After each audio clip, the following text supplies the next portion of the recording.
लाडली बहन योजना पर क्या है सीएम फडणवीस का नया प्लान, बजट सत्र से पहले कर दिया ऐलान। महाराष्ट्र विधानसभा का बजट सत्र 2025 आज से शुरू हो रहा है। बजट सत्र की पूर्व संध्या पर मुख्यमंत्री देवेंद्र फडणवीस ने उप मुख्यमंत्री अजीत पवार और एकनाथ शिंदे के साथ प्रेस कॉन्फ्रेंस में सरकार की नीतियों और बजट से जुड़ी प्रमुख योजनाओं पर चर्चा की। उन्होंने भरोसा दिलाया कि राज्य सरकार संतुलित बजट पेश करने के लिए प्रतिबद्ध है और वित्तीय अनुशासन बनाए रखते हुए भी किसी महत्वपूर्ण योजना को बंद नहीं किया जाएगा। सीएम फडणवीस ने इसके साथ ही ये साफ कर दिया कि लाडली बहन योजना को बंद करने का कोई इरादा नहीं है। उन्होंने कहा, हमारी सरकार महिलाओं के कल्याण के प्रति पूरी तरह से प्रतिबद्ध है।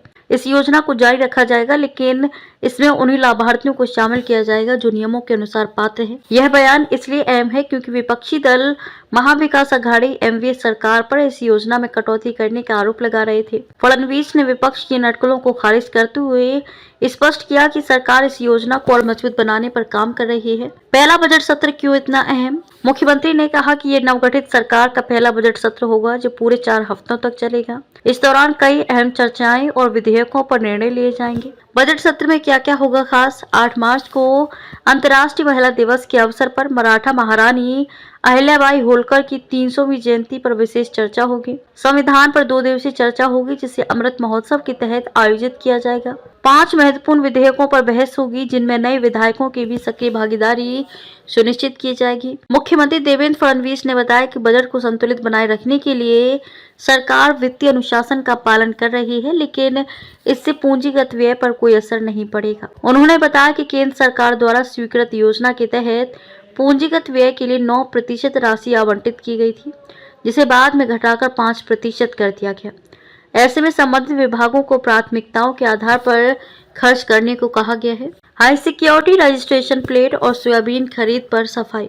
इस प्रेस कॉन्फ्रेंस में high security registration plate HSRP पर भी सवाल उठे। फडणवीस ने स्पष्ट किया कि महाराष्ट्र में इसकी कीमत अन्य राज्यों की तुलना से कम है।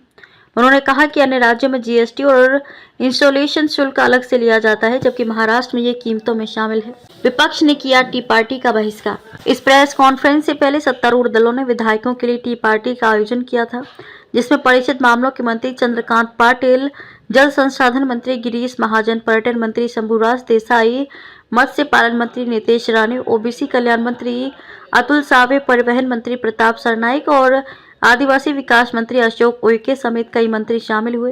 हालांकि महाविकास अघाड़ी एमवीए ने इस पार्टी का बहिष्कार किया और सरकार पर राज्य में विफल शासन का आरोप लगाया। महाराष्ट्र सरकार इस बजट सत्र को सफल बनाने और राज्य की वित्तीय स्थिति को मजबूत करने के लिए पूरी तरह तैयार है। सीएम फडणवीस ने स्पष्ट किया कि लाडली बहन योजना समेत किसी भी प्रमुख योजना को बंद नहीं किया जाएगा, बल्कि जरूरतमंदों को इसका पूरा लाभ मिलेगा।